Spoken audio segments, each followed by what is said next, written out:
What's up everyone, welcome back to my channel, Bound and Bookmarked. I'm Jaleesa. Today's video is a quick YA romance recommendations video. Some of them are pretty well known, some of them are kind of well known. Some of them maybe you've never heard of before. I really don't know, but I know people ask me a lot because there was a moment in time when I first started BookTube last year where I claimed I was a YA romance person, that's all I read. I have since stepped out of my comfort zone of YA romance and I have been reading adult romances a lot. I have been reading a lot of fantasies, both YA and adult, and I've loved it, and I really haven't read that many YA romances in a while. I feel like I'm speed racing through this intro. What?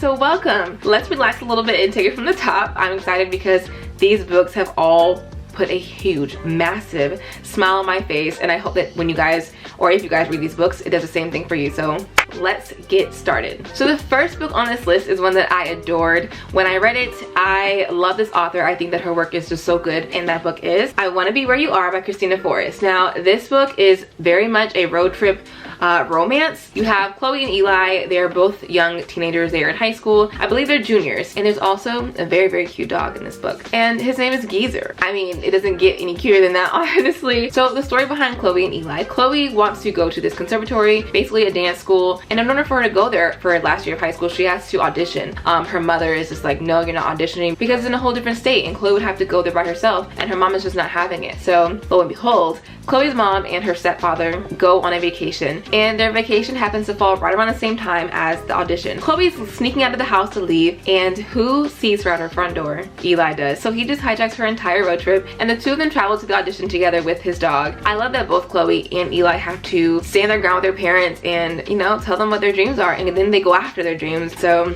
great book. You should definitely read it if you haven't yet. This next book is very cute. I read it a couple months ago and I really enjoyed it, and that is Sadie Makes Perfect by Pentib Dunn. This book follows Winnie, one of 3 of the Tay sisters. Her sisters were not allowed to date in high school. So when they went off to college, they come home from their, their first couple months being away, and their parents are like, why aren't you engaged yet? They were like, well, we couldn't date in high school, so what did you think was gonna happen? Their parents are like, you know what? Solid points, good idea. Winnie, you're gonna practice dating in high school. So Winnie is basically practicing how to date, and her parents set her up with this boy that she's known her whole life, and they end up fake dating. Of course, they end up falling in love. Again, it's another story where you see Winnie kind of come into her own. She speaks for herself in this book, and I do love seeing young characters kind of come into themselves. It's one of those moments in life where a lot of us have to go through, where we get to an age and we have to start making our own decisions, and our parents have to kind of accommodate and adjust to that because they've been making choices for us for our whole life. So the next book is The Upside of Falling by Alex Wright. This book I actually read last year at the beginning of quarantine. So this story follows Becca and Brett, and the interesting thing about this book is that I'm not sure what the influence was. This book definitely will give you To All the Boys I Loved Before feeling. So if you love that trilogy and you want something very similar, this is a book for you, because it's kind of the same situation, except that Becca's best friend is kind of not teasing or taunting her, but it's kind of like, you don't have a boyfriend and you've never had a boyfriend, so what's going on with that? And she's like, no, I have a boyfriend, you just don't know him. Brett, this really popular guy in school, he overhears this conversation and he was like, me, I'm her boyfriend. And so Becca's just like, okay, you're my boyfriend now. So now they're fake dating, and so it ends up turning into a very real relationship for the two of them. It's a good novel to pick up. So this next book, I will say, out of all of them, might be the heaviest book, which it's not a heavy read anyway, but it has the heaviest content out of all the books I will show you guys today. The next book is A Love-Hate Thing by Whitney Grandison. So this book follows Tyson Trice, which people call him Trice, and Nandy Smith. Trice has a very traumatic backstory. I will say there's a little bit of gun violence in here, just kind of forewarn you guys for any content warnings. That's the heaviest thing, is definitely the gun violence. But you have 2 characters, Nandy and Trice, who come from very different areas in California. Trice grew up in an area where gang violence was very prevalent, and then you have Nandy, who grew up in an area where it wasn't. You have these 2 very polarizing people who grew up in these 2 different places. Trice does end up getting shot one day, and after he gets shot, he ends up moving in with Nandy and her family because he actually knew them when he was a child. And so he moves to this area that he's just not used to, with people he's not used to being around. He has to kind of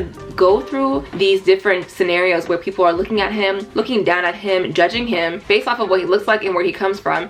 And then you have Nandy, who knows Trice, she really knows him. So Nandy's having to figure out, do I defend him to my other friends, or do I just keep quiet about the whole situation? And so this is indeed a romance book, and what we find is that we can come from different places in the world, different neighborhoods, have different families, but there are still ways that we can connect as people. And I love that message in this book. I thought it was really done well. I thought thought was beautiful. I really genuinely love Trice's character because he enters the story with this very hard shell, not caring about anything or anyone, really just trying to get through his last year of high school, and then just is going to figure out his life on his own. And he doesn't trust many people, you know, and rightfully so. He has a very difficult background. To watch his journey going from like having this wall up to it slowly just breaking for the right people, not just Nandy, but for other characters in this book as well. And even though Nandy was the golden girl in this book, and that's how she's described, she also had a wall up. Her wall was for different reasons, and we get to see Nandy come from this side of this book, and her wall breaks for the right people, and eventually the two of them meet in the middle, and it's beautiful. It just really was a great authentic story that I enjoyed, so